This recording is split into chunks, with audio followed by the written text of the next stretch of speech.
Les voy a presentar ahora a un compañero que viene de Zárate, que es un hombre del gremio de la Unión Obrera Metalúrgica, que es otro de los que votó en contra de la entrega y el pago a los fondos buitres, de la situación actual del movimiento obrero argentino. Compañero Abel Furman.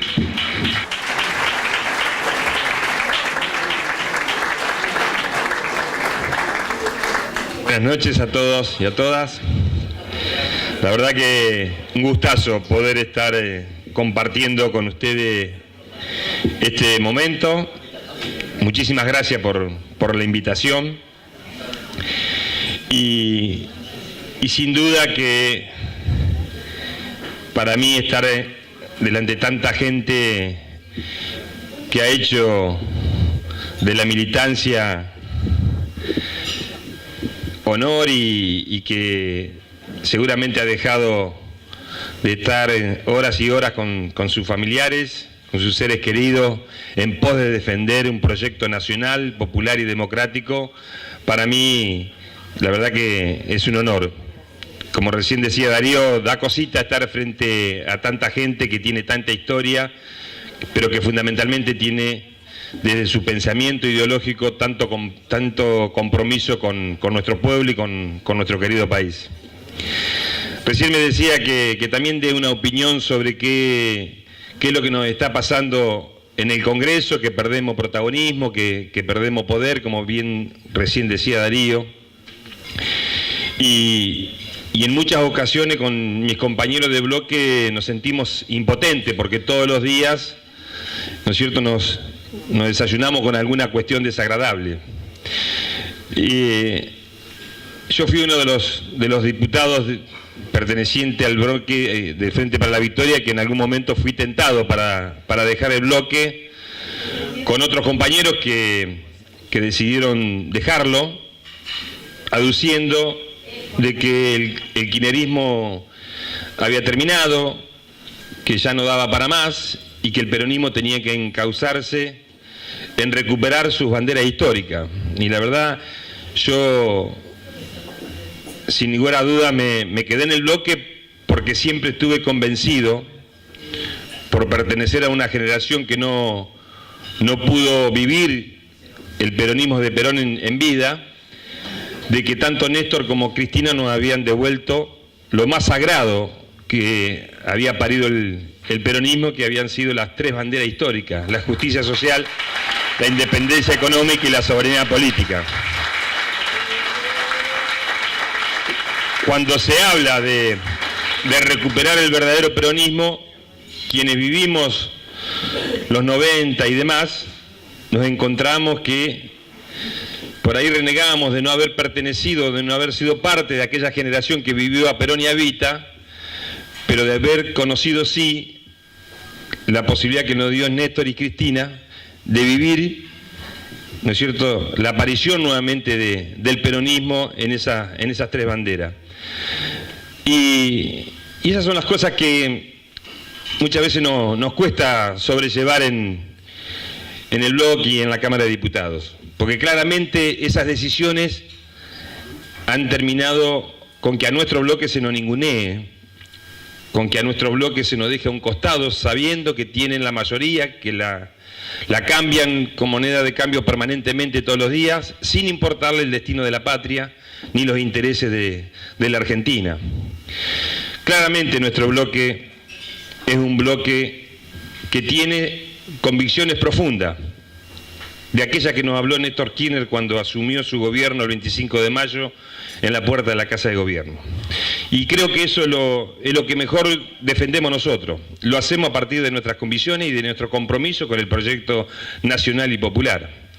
Y hoy seguimos aspirando a que Cristina nos siga conduciendo, pero si no es Cristina vamos a seguir pensando exactamente lo mismo, que la cosa no pasa por los hombres, sino pasan por los proyectos. Y esto es lo que muchos de nuestros compañeros no han entendido, que es el proyecto el que tenemos que defender, que es el proyecto el que nos va a dar la certeza de construir un país más justo, más soberano, más inclusivo. Y eso ha sido sinceramente doloroso para nosotros, porque cuando yo inicié recién ahora, el año pasado, el 10 de diciembre, la gestión como diputado, pero pensábamos que íbamos a tener un número importante de compañeros en el bloque que nos íbamos a poder atrincherar y defender lo que teníamos que defender por convicciones. Y eso lamentablemente no sucedió. Pero no fue lo único que nos pasó. También uno, viniendo de las raíces del peronismo y del movimiento obrero, también pensó que cuando el peronismo entra en alguna confusión, sin encontrar el cauce normal de defender el proyecto nacional, siempre está el movimiento obrero y sus dirigentes que salen a rescatar y a ser protagonistas en defensa de esos intereses. Y también ahí siento una profunda desilusión, porque el movimiento obrero por estos días le cuesta estar a la altura de la circunstancia, tomando y liderando el protagonismo, fundamentalmente para que el peronismo no se disgregue, para que el peronismo logre encauzar la unidad, pero a partir de la convicción, a partir de estar entendiendo la realidad y el momento que vive no solamente la Argentina, sino la región.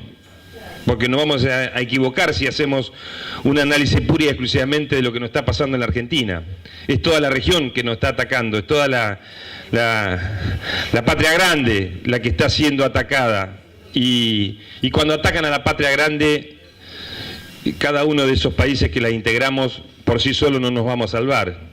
En todo caso nos van a ir afeitando de a uno, pero en definitiva el destino va a ser común para todos.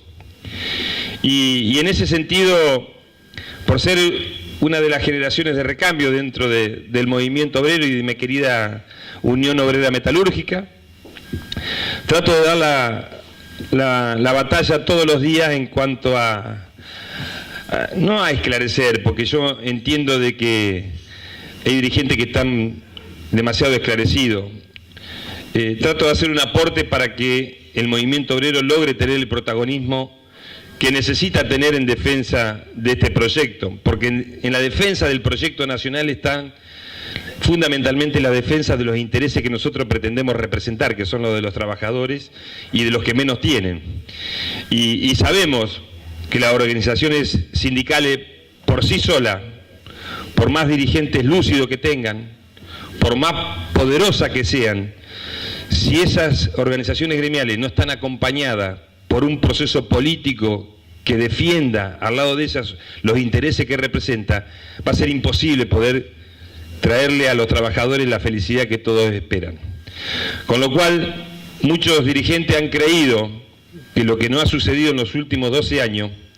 ha sido pura y exclusivamente mérito de sus propias organizaciones y de ellos como dirigentes. Soy de los que piensan de que las organizaciones gremiales hemos podido reivindicar muchos de los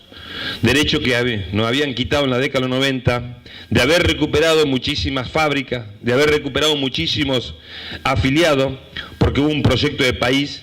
que se encaminó hacia ese lugar, a volver a recuperar la industria, a poner a las organizaciones de pie y a dejar de lado lo que nos dejó como herencia la década de los 90. Esa sí que fue una herencia pesada y loable de manifestar cada vez que uno le toca estar al frente de un micrófono, porque los argentinos perdemos muy rápidamente la memoria. Tenemos una memoria muy frágil. Yo me acuerdo como dirigente de base en aquel momento, en los 90, donde teníamos que enfrentar a las patronales, donde nos despedían 100 compañeros y íbamos a pedir por favor que nos dejaran 30 o 40, que no despidieran a todos, que despidan a la mitad. Eso fue lo que nos dejó la herencia y ese era el protagonismo que tenían las organizaciones gremiales y sus dirigentes en los 90. Cuando vino Néstor y volvió a recuperar la industria y el trabajo en la Argentina, los dirigentes gremiales nos sacamos una mochila muy pesada. Ya no dejamos atrás esa discusión. Íbamos a discutir con los patrones para ver cómo reivindicamos los salarios, cómo se generaban mayores puestos de trabajo. cómo le ganábamos a la inflación, cómo participábamos en la renta de las grandes empresas y como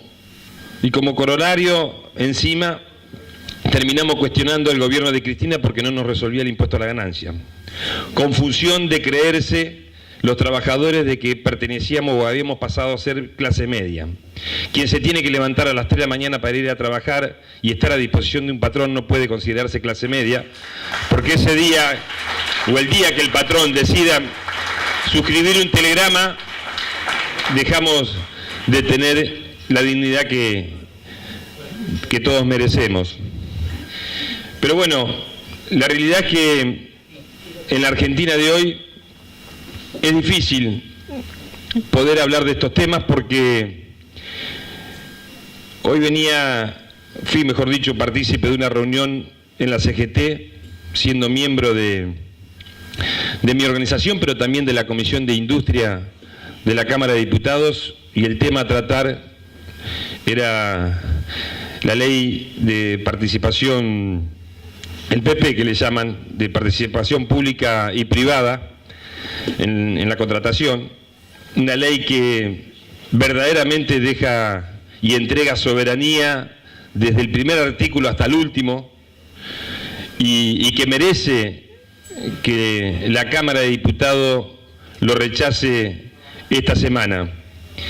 Y lamentablemente cuando miré a mi alrededor, porque estábamos convocados todos los bloques opositores y el bloque oficialista, me di cuenta que había ausencias muy importantes y que seguramente quienes no estaban ahí estarían intercambiando sanguchitos para que el próximo miércoles sea rectificada, porque viene con media sanción del Senado. Y verdaderamente esa ley va a echar por tierra la posibilidad de sostener un proceso industrial en la Argentina. Verdaderamente ahí va a estar el destino de muchísimos puestos de trabajo que se van a perder en la República Argentina, y va a quedar marcada, va a generar un antes y un después el destino de la industria en nuestro país. Vamos a retroceder a los momentos del 2001, porque claramente, no solamente en su discurso de apertura, el presidente Macri en la sesión que me tocó estar cuando recién iniciaba mi gestión, quedó muy en claro que no hizo mención ni siquiera un renglón de cuál era el proyecto industrial para sus 4 años de gestión. Y ahí claramente con los compañeros de nuestro bloque nos dijimos, este tipo no habló de la industria, este tipo nos habla de que en la Argentina se puede generar puestos de trabajo, y no habló de la industria, que todos sabemos que los países que han defendido su industria, los países que han podido hacer crecer su industria, son los que han tenido la posibilidad de encontrar la felicidad de su pueblo. El mundo industrial hoy está en crisis, hay un excedente de producción de más del 50% de lo que se produce en el mundo, y ese excedente de producción golpea nuestra frontera, y esto lo sabemos quienes estamos en el campo de la industria, de la producción, lo sabemos. Nosotros, claramente en esta gestión se abre la frontera de nuestro país y permite, a partir de una apertura indiscriminada, el ingreso de cualquier tipo de insumos que van en desmedro de todo nuestro trabajo, del trabajo argentino. No solamente eso sucedió, sino que todas las medidas que tomó a partir del mismo momento que inició su gestión hasta la fecha, todas han tenido una sola orientación: destruir la industria nacional. Todas han tenido una sola orientación: beneficiar a la economía más concentrada de nuestro país. Y todo ha sido en desmedro de arrebatarle el poder adquisitivo y esa gran transferencia de ingresos que se hizo de los sectores populares del trabajo hacia los sectores más concentrados de la economía. Esa síntesis que cuesta hacer entender, pero que muchas veces tratamos de explicar, es la que nos va a someter a las peores de las situaciones. Claramente el movimiento obrero hoy está con una debilidad porque perdió una oportunidad histórica. se hubiera decretado el paro cuando el presidente vetó la ley que impedía los despidos, seguramente hoy hubiéramos estado hablando de un movimiento obrero con poder para resistir a todos estos embates que hoy sigue insistiendo la actual gestión. Y el corolario es esta ley que se va a tratar esta semana, que se votó entre gallo y medianoche, porque nos enteramos la semana pasada de que ya tenía media sanción del Senado. Y esto también duele, porque tanto en la Cámara de Diputados como en la Cámara de Senadores la oposición es mayoría. Y nos duele porque muchas de esas cosas se hacen en el nombre del peronismo. Y estas son las cosas que muchas veces es difícil de explicar. Es difícil de explicarle a las nuevas generaciones cuando uno le habla de defender un proyecto nacional y popular o de reivindicar las históricas banderas del peronismo. Es difícil, es complejo y muchas veces a nosotros nos faltan las palabras para poder fundamentar y argumentar de por qué uno tiene que ser testarudo y por qué uno no tiene que bajar los brazos y por qué uno se tiene que levantar todas las mañanas tratando de tener la convicción y la esperanza de que se puede lograr revertir esta situación. De la misma manera que le digo que es difícil y es complejo por ahí entender al movimiento obrero como protagonista de esta realidad en la Argentina, también debo decirle que todas las mañanas se levantan más de 70.000 dirigentes de base, delegados, comisiones internas a lo largo y a lo ancho de nuestra Argentina a defender los derechos de los trabajadores que representan. Eso es lo que me hace ser optimista, porque muchas de esas 70.000 almas que se levantan son nuevas generaciones que están convencidas de que la dirigencia gremial en nuestro país tiene que ser protagonista de la construcción de un proceso político. Tenemos que lograr que se entienda perfectamente bien que no hay solución gremial si no hay solución política. Y en esto hay que echar por tierra a aquellos que nos quieren inculcar que el hecho de ser sindicalista o gremialista no significa que tengamos que pertenecer a un partido político o no tengamos que trabajar en política. Claramente es la política la que nos va a dejar el camino, para bien o para mal, de las cosas que nos pasen a todos nosotros. No quiero aburrirlos, pero me siento muy identificado con todos ustedes. Recién me contaban en la mesa los 19 años que van a cumplir de encuentro en los lunes en este lugar. La verdad no lo conocía, no sabía que estaba, pero me voy orgulloso de haber sido parte de esta noche con todos ustedes y ojalá pueda seguir compartiendo con ustedes muchas noches más de estas. Muchísimas gracias.